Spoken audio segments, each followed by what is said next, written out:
surrendering to your emotions.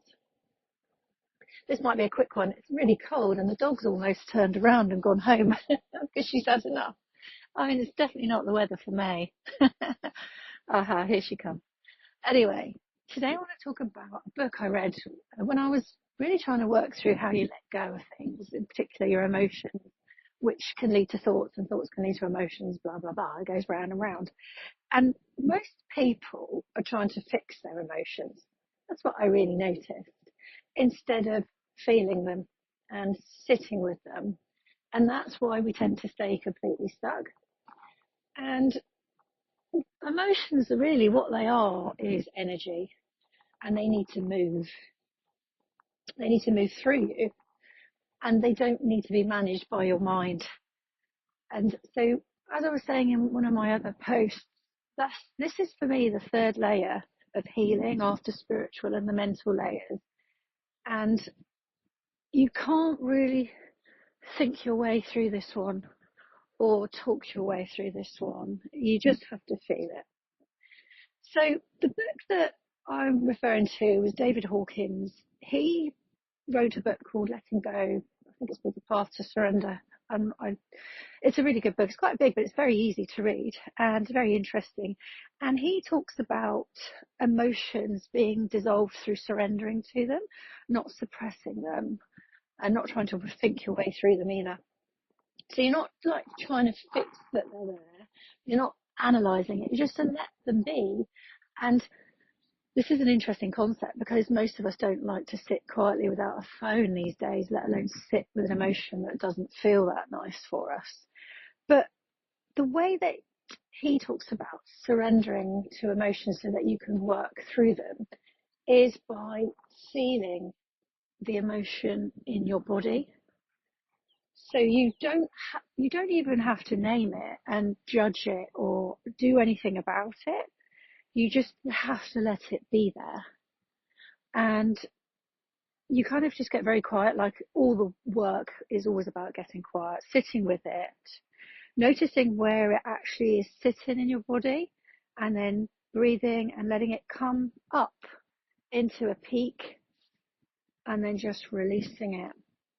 So that emotion might be there for a while, but often it goes quite quickly once you do that, once you sit with it and just allow it. And this comes up a fair bit in my treatment room. I've mentioned this before. I could think of loads of examples. There was one lady that was really struggling with her neck, and treatments like, touch-based treatments like massage and reflexology can give you what's called a healing reaction because you're moving waste products out of the body. And she had a terrible shoulder, and I was explaining to her that it could be emotional and that it's very much linked to the heart chakra, which is another conversation for another day. But actually what happened when she came is we did talk. It was an emotional conversation, so she had that sort of outlet. But also she went home and had a really horrible sort of 2 days of it getting really bad, and then it just lifted and went.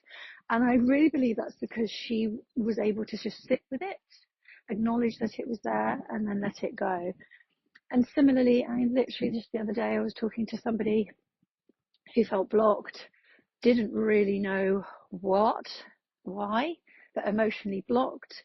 And I got them to locate where the blockage was, and it was sort of in the sacral area. They kind of showed me with their hands. And I was saying to them, this is to do with relationships with other people. And literally straight away, they knew exactly who it was and what they had to do. They just sort of were like, oh, I hadn't really ever thought about locating where it is in the body. And so I've had that before as well. I've sat with something, like I've done work on myself and had sudden shooting pain somewhere in my body and just sat with it, and it's just gone. Let it go. And it's really important that we just acknowledge it without judging it and notice where it is. So if you've got an emotion that you really been avoiding, something's going on and it's upsetting you, try this, okay? Just try getting somewhere quiet where you're not going to be disturbed for a little while, 10 minutes or something. Notice where in your body, perhaps lie down or sit down somewhere really comfortable. Notice where in your body you're sensing it and just allow it to be. Just breathe through it, let it come to its peak, and then just breathe out to release and just see what happens there. You might be surprised that it just moves through. You've acknowledged it, you've allowed it, and then you let it go. So it's a very quick way of doing things. If you're interested in looking at that book, as I said, it's David Hawkins, Letting Go, and it's something we should definitely all do. Remember, emotions get stored in the body. That's where they sit. So until you acknowledge them, allow them, surrender to them, they will stay there and they will just build up. And he talks about, in his book, about almost like a reservoir of emotions building up and building up and building up, until what happens is the reservoir is completely full and it just keeps flooding. And, you can end up reacting quite at moments when you don't really want to, and it can be quite embarrassing. You're not in control of yourself. So the idea is, when you do this work, is you actually allow the reservoir to drain just gradually, so that when something triggers you, something happens, you're not full to the brim and just about to flood over. Yeah. So work on your emotions, and that's a really lovely way to do it. Use David Hawkins' method. And to tell you, it definitely works. Enjoy.